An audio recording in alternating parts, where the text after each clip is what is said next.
ಪ್ರಿಯ ವೀಕ್ಷಕರೆಲ್ಲರಿಗೂ ಕುಟುಂಬ ಪ್ರಾರ್ಥನೆ ಈ ಕಾರ್ಯಕ್ರಮಕ್ಕೆ ಆತ್ಮೀಯವಾಗಿ ನಾನು ಸ್ವಾಗತಿಸ್ತೇನೆ.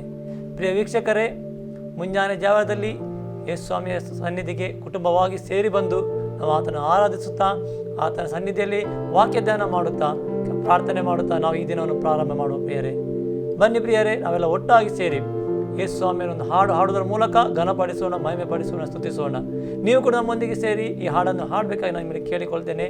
ಬನ್ನಿ ಪ್ರಿಯರೇ, ನಾವು ಆರಾಧಿಸೋಣ.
ಈ ದಿನ 24ನೇ ಕೀರ್ತನೆಯನ್ನು ನಾವು ಧ್ಯಾನಿಸೋಣ. ಭೂಮಿಯು ಅದರಲ್ಲಿರುವ ಸಮಸ್ತವು ಯೆಹೋವನದು, ಲೋಕವು ಅದರ ನಿವಾಸಿಗಳು ಆತನವೇ. ಆತನೇ ಅದರ ಅಸ್ತಿವಾರವನ್ನು ಸಾಗರದ ಮೇಲೆ ಹಾಕಿದವನು, ಅದನ್ನು ಜಲರಾಶಿಗಳ ಮೇಲೆ ಸ್ಥಿರಪಡಿಸಿದವನು ಆತನೇ. ಯೆಹೋವನ ಪರ್ವತವನ್ನು ಹತ್ತತಕ್ಕವನು ಯಾರು? ಆತನ ಪವಿತ್ರ ಸ್ಥಾನದಲ್ಲಿ ನಿಲ್ಲುವುದಕ್ಕೆ ಎಂಥವನು ಯೋಗ್ಯನು? ಯಾವನು ಅಯೋಗ್ಯ ಕಾರ್ಯಗಳಲ್ಲಿ ಮನಸ್ಸಿಡದೆ ಮೋಸ ಪ್ರಮಾಣ ಮಾಡದೆ ಶುದ್ಧ ಹಸ್ತವು ನಿರ್ಮಲ ಮನಸ್ಸು ಉಳ್ಳವನಾಗಿದ್ದಾನೋ ಅವನೇ ಯೆಹೋವನಿಂದ ಶುಭವನ್ನು ಹೊಂದುವನು. ತನ್ನ ರಕ್ಷಕನಾದ ದೇವರಿಂದ ನೀತಿ ಫಲವನ್ನು ಪಡೆಯುವನು. ಇಂಥವರೇ ಆತನ ದರ್ಶನವನ್ನು ಬಯಸುವವರು. ಯಾಕೋಬ್ಯರ ದೇವರೇ, ನಿನ್ನ ಸಾನ್ನಿಧ್ಯವನ್ನು ಸಾರುವವರು ಇಂಥವರೇ. ದ್ವಾರಗಳೇ, ಉನ್ನತವಾಗಿರ್ರಿ, ಪುರಾತನವಾದ ಕದಗಳೇ ತೆರೆದುಕೊಂಡಿರಿ. ಮಹಾಪ್ರಭಾವವುಳ್ಳ ಅರಸನು ಆಗಮಿಸುತ್ತಾನೆ. ಮಹಾಪ್ರಭಾವವುಳ್ಳ ಈ ಅರಸನು ಯಾರು? ಮಹಾಬಲಿಷ್ಠನು ವಿಶೇಷ ಪರಾಕ್ರಮಿಯೂ ಆಗಿರುವ ಯೆಹೋವ, ಯುದ್ಧ ವೀರನಾಗಿರುವ ಯೆಹೋವ. ದ್ವಾರಗಳೇ, ಉನ್ನತವಾಗಿರ್ರಿ, ಪುರಾತನವಾದ ಕದಗಳೇ ತೆರೆದುಕೊಂಡಿರ್ರಿ. ಮಹಾಪ್ರಭಾವವುಳ್ಳ ಅರಸನು ಆಗಮಿಸುತ್ತಾನೆ. ಮಹಾಪ್ರಭಾವವುಳ್ಳ ಈ ಅರಸನು ಯಾರು? ಸೇನಾಧೀಶ್ವರನಾದ ಯೆಹೋವನೇ, ಮಹಾಪ್ರಭಾವವುಳ್ಳ ಅರಸನು ಈತನೇ. ಸೊ ನಾವೀಗ ಓದಿದಂಥ ಕೀರ್ತನೆಯಲ್ಲಿ ನಾವು ಅನೇಕ ವಿಷಯಗಳನ್ನು ನಾವು ನೋಡಿದ್ವಿ. ಆ ಕೀರ್ತನೆಯನ್ನು 3 ಭಾಗವಾಗಿ ವಿಂಗಡಿಸ್ತಾರೆ.